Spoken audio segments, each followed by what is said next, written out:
नमस्कार दोस्तों। आज 5 जून 2023 है। और आज बाज़ार में चार्ट देख के कुछ इतना ज़्यादा हम कंक्लूजन निकाल नहीं पाएंगे, क्योंकि बाज़ार में एक मोमेंटम मिसिंग है। अगर आप हम कल के भी डिस्कशन की बात करें कि हमने ये प्लान बनाया था कि अगर 5 मिनट का हाई जाता है, ये फर्स्ट 5 मिनट की बार है। अगर इसका हाई जाता है तो हम बाइंग के लिए तैयार है। इसका हाई नहीं गया। दूसरा प्लान था कि बाजार अगर इस नैरो रेंज के आसपास आता है तो हम कंफर्मेशन के बाद यहाँ बाइंग करेंगे। जब बाजार यहाँ पे आया, तो जब ये आपकी एक इनसाइड कैंडल का हाई गया ये यहाँ से, तो हमने यहाँ बाय किया। यहाँ तक बाजार गया। हमें 92 93 के आसपास हमें निफ्टी की 18,600 की कॉल ली थी। 105 106 तक गई। बट मोमेंटम मिसिंग आ रहा था, चांसेस थे कि ये इसको आज निकाल देगा। बट निकाल देगा मतलब बहुत बड़ा क्वेश्चन था, निकाल देगा। तो वापस नीचे आ गया और हम अपने 5 या 6 पॉइंट के आसपास इससे निकल गए होंगे। हमने रिलायंस की कॉल भी ली, उसमें भी ऑलमोस्ट हम ब्रेक इवन पे निकल गए। जो हमने फर्स्ट ट्रेड लिया था इस पे हमने फुल क्वांटिटी से किया था, और जो हमने दोबारा यहाँ पे एक निफ्टी का ट्रेड लिया वो हाफ क्वांटिटी से लिया। तो अगर नेट सेल में देखें तो कुछ आया नहीं होगा, तो कुछ गया भी नहीं होगा। फिर हमने एक मारुति की कॉल ली थी, उसमें 4-5 पॉइंट का हमारा शायद पहले वो हमारे 20 रुपये फेवर में गई, फिर वापस वो आके हमारे ट्रेलिंग स्टॉप लॉस के आसपास उसने हिट कर दिया। ट्रेलिंग स्टॉप लॉस मतलब अगर हमने कोई चीज़ 200 रुपये पे ली है, तो 196 198 के आसपास हम उससे एग्जिट हो गए। तो नेट शेल में बोले तो आज कुछ आया नहीं, तो कुछ गया भी नहीं बाजार में। अब हम कल क्या कर सकते हैं? आज एक पॉइंट है जो मुझे आपके साथ शेयर मुझे लगा करना चाहिए। बाजार में अगर आप डेली का चार्ट देखो निफ्टी में,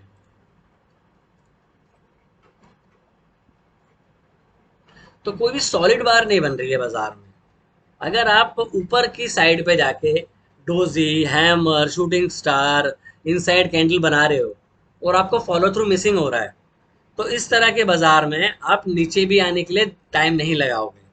पॉइंट ये है कि इस तरह की सिचुएशन तब क्रिएट होती है बाजार में, या तो डिस्ट्रीब्यूशन हो रहा हो या लिक्विडिटी बाजार से निकाली जा रही हो। अब डिस्ट्रीब्यूशन हो रहा है नहीं हो रहा है ये तो बात की बात है। बट अगर आप कुछ शेयर्स को देखो, जैसे रिलायंस को देखो, एच बैंक को देखो, आज क्या हुआ, रिलायंस को ऊपर खड़ा करना शुरू कर दिया। रिलायंस में रैली आई, तो सेम टाइम पे आपका TCS, H D F C bank, Kotak bank, even ICICI bank, इनमें सेलिंग शुरू हो गई। तो इंडेक्स को मैनेज, जो लग रहा है कि इंडेक्स को मैनेज करके खड़ा किया गया है। अब खड़ा क्यों किया गया है वो बाद में टाइम बताएगा कि क्या सिचुएशन है। लिक्विडिटी क्रंच हो रहा है, क्योंकि लिक्विडिटी क्रंच का ऐसा कोई सीन फिलहाल तो नहीं है, क्योंकि जब पैसा छप रहा है विदेशों में, तो बाजार ऊपर जाना चाहिए। दूसरा कारण ये हो सकता है कि अगर अमेरिका में पैसा छप रहा है, बॉन्ड यील्ड ऊपर जा रही है, तो लोग यहाँ से पैसा निकाल के अमेरिका के बॉन्ड यील्ड में लगाएंगे, तो उनको वहाँ पे फिक्स रिटर्न मिलेगा, क्योंकि जो डेट होते हैं वो फिक्स रिटर्न देते हैं आपको। इक्विटी एक रिस्की एसेट्स क्लास है। तो ये भी एक कारण हो सकता है। कारण से बेटर समझने का ज़रूरत ये है कि हम कल क्या कर सकते हैं। देखो, वन टू अगर हम ये देखें, 1 2 3 4 5 6 7, 7 डेज में एक ग्रीन बार बनी है। 7 डेज में एक ग्रीन बार बनी है, और वो भी कोई बहुत अच्छी ग्रीन बार नहीं बनी है। मतलब हाई से नीचे आके क्लोज हुए। अब सेम सिचुएशन अगर पीछे भी देखें तो ऐसे ही हुए हैं। ये देखिए, साइडवेज फिर डाउन साइड। बट पीछे ऐसा हुआ है, आगे ऐसा होगा। वहां पे सिचुएशन अलग थी, वहां पे सर्कमस्टेंसेज अलग थे, यहाँ के सर्कमस्टेंसेज अलग हैं। अब बात हो रही है कि ओपेक ने वो कम कर दिया है, उसका इम्पैक्ट हमें इतना पड़ेगा नहीं, क्योंकि हम रशिया से वैसे ही काफ़ी डिस्काउंटेड ऑयल ले रहे हैं, तो उतना फर्क हमें पड़ना नहीं चाहिए। अब पॉइंट है हम कल क्या कर सकते हैं। निफ्टी का 5 मिनट का चार्ट कल के लिए एक बार प्लान बना लेते हैं।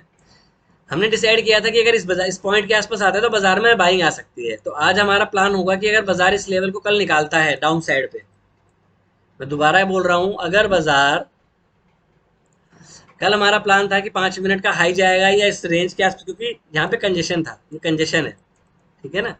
अगर कल इस कंजेशन को बाजार निकालता है, बाजार यहीं खुलता है और इस कंजेशन को निकाल देता है, तो हम यहाँ पे तैयार हैं पुट लेने के लिए। और पुट भी इन द मनी लेंगे कि जिससे आपको मोमेंटम तेज मिले। तो आपका जो पहला टारगेट यहाँ पे हो सकता है वो हो सकता है 18,440, और थर्ड सेकंड टारगेट हो सकता है 18,390 का। तो कल आप दो टारगेट के लिए खेल सकते हो। मतलब आपका जो स्टॉप लॉस होगा, आपका देखो, पहला ये हाई बना, दूसरा ये हाई बना, तीसरा ये स्विंग हाई बना। तो आपके ये स्विंग हाई नहीं ब्रेक हो रहे हैं, तो आपका टारगेट स्टॉप लॉस क्या होना चाहिए, ये रेंज का।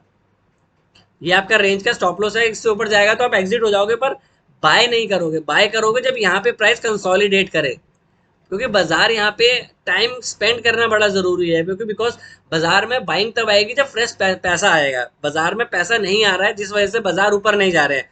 हम बात ठीक है, हम बात कर रहे हैं कि हमारे मिड कैप हाई पे चल रहे हैं, कमोडिटीज हमारी मतलब कैपिटल गुड्स आपके हाई पे हैं, आपका एफएमसीजी हाई पे हैं, बट बाजार जो है फिलहाल 4-5 दिन से इस चीज को डिनाई कर रहा है। बाजार फ्रेश हाई बनाने को, बाजार बना फ्रेश हाई कितने पॉइंट से बना रहा है? 20 पॉइंट। मैं बैंक निफ्टी की बात कर रहा हूँ, 50 पॉइंट, 100 पॉइंट। बैंक निफ्टी ऐसे हाई नहीं बनाता। अगर बैंक निफ्टी तोड़ता है तो 400-500 पॉइंट के मूव इन शॉर्ट में देखे जाता है ना, 5 to 10 मिनट्स में देखे जाता है। तो हमारा कल का ट्रेड क्या है? बाइंग हम तभी करेंगे जब बाजार इससे ऊपर जाए, या बाजार इस 18,480 के आसपास आए, या तो बाजार इस रेंज के आसपास आए, तो हम बाइंग करने के लिए तैयार हैं, क्योंकि ये पीछे की डाउन साइड की रेंज है। ये हमारी एक डाउन साइड की रेंज है, ये हमारी अपर साइड की रेंज है। तो अगर बाजार इसको तोड़ता है तो हम शॉर्ट के लिए तैयार हैं, ये हमने टारगेट है, और यहाँ पे अपने पोजीशन को एग्जिट करने की कोशिश करेंगे। देन कोशिश करेंगे प्राइस को देखने की, प्राइस क्या यहाँ पे हमें शो कर रहा है। इवन दो अगर हमारी करेंसी और बाकी हैवी वेट्स पे भी नजर रहेगी कि वो क्या शो करता है। और जो भी मैंने आज ट्रेड लिए थे वो मैंने कम्युनिटी में भी सेम टाइम पे पोस्ट किए थे। अगर कोई स्कैल्पर ने ये जो भी मैंने ट्रेड दिए लिए होंगे तो डेफिनेटली आपने पैसा बनाया होगा। बिकॉज अगर हमने यहाँ पे लिया है, आपको ये पॉइंट मिला, अंडरलाइन में आपके मोमेंटम आया है, मतलब अंडरलाइन अगर आप देखें तो ऑलमोस्ट यहाँ से 610 से लेके 640 पॉइंट का मूव आया, 35 पॉइंट्स का है। बट 30 पॉइंट इसका बढ़ने के बाद हमें खाली 14 पॉइंट्स मिल रहे थे। अगर आपको 5 से 10 पॉइंट लेने हैं तो आप इजीली यहाँ पे भी ले सकते थे, और यहाँ पे भी आपको 5 से 10 पॉइंट मिले होंगे जो स्कैल्पिंग करते हैं। बट मुझे स्कैल्पिंग पसंद नहीं है, जो मेरा पर्सनल व्यू है। कम से कम 20 से 25 पॉइंट तो ट्रेड में मिलने चाहिए कभी, मतलब मोस्ट ऑफ द टाइम। कभी कभी चल जाता है कि 10-12 10-20 पॉइंट 5 पॉइंट लेके निकल गए। तो ये कल का व्यू हो गया। साथ में हमारी नज़र करेंसी और डॉलर पे तो रहेगी रहेगी, और बॉन्ड यील्ड्स पे कि वहाँ पे क्या होता है। इवन अगर यूएस में अगेन रैली हो जाती है, आप खुलते इसके ऊपर हो, स्टिल हम देखेंगे बाजार में प्राइस एक्शन अगर अच्छा है, इससे ऊपर अगर मोमेंटम दे रहा है तो हम बाइंग के लिए भी तैयार हैं। ऐसा नहीं है कि हमने डाउन साइड का व्यू बनाया कल के लिए, क्योंकि आप एक रेंज के अंदर हो, नैरो रेंज के अंदर हो, क्योंकि कॉन्ट्रैक्शन के बाद एक्सपेंशन आता है। अब एक्सपेंशन आ जाता है 2 दिन बाद आता है या 6 दिन, हम फिलहाल इसी रेंज में रहते हैं। देखो रेंज एक दिन टूटेगी, या तो ये वाली रेंज टूटेगी, ये वाली रेंज टूटेगी, तो कोई तो रेंज टूटेगी। फिलहाल हम रेंज के बिल्कुल बीच में खड़े हैं। तो देखो यहाँ से बाजार ऊपर भी जा सकता है, नीचे भी जा सकता है। बट मैं डाउन साइड के लिए इसलिए बोल रहा हूँ क्योंकि आप लास्ट 1 घंटे 1.5 घंटे में डाउन साइड आए हो, तो हो सकता है प्राइस आपको इनिशियली डाउन साइड की तरफ मूव दिखाए। ये मेरा व्यू है। अब हम बैंक निफ्टी की भी बात कर लेते हैं एक बार कि बैंक निफ्टी में क्या कर सकते हैं।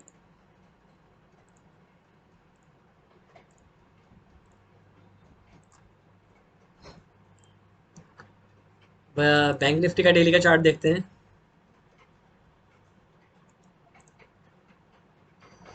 यहाँ पे भी देखिए, आप कोई ऐसी बार नहीं है जिसपे आप ट्रेड कर पाओ। मतलब ये फर्स्ट 2 बार्स तो मतलब देखो होता है हमारी इनसाइड जो बार होती है उसका हाई जाता है तो हमें मोमेंटम मिलता है। इसका हाई गया, मोमेंटम क्या आया? कुछ ही मोमेंटम नहीं आया। अब हमारी रेंज क्या बन जाती है बैंक निफ्टी के लिए भी?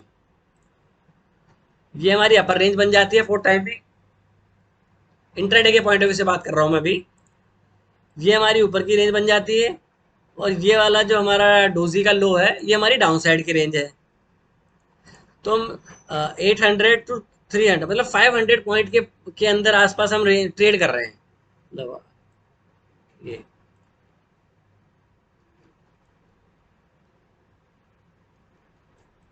ये पॉइंट में हम ट्रेड कर रहे हैं। तो इस तरह के बाजार में आप इतने मोमेंटम में क्या ऑप्शन बायर को मिलेगा और क्या ऑप्शन सेलर को मिलेगा? तो हमें देखो ऑप्शन बायर के लिए तो क्विक मोमेंटम चाहिए जो आज मिसिंग था। तो बैठे रहना कि नहीं जाएगा जाएगा वो एक अलग चीज़ है। अब इस तरह के बाजार में अवॉइड करना ज़्यादा बेटर है बैंक निफ्टी को, कि 500 पॉइंट बैंक निफ्टी के लिए कुछ नहीं होता।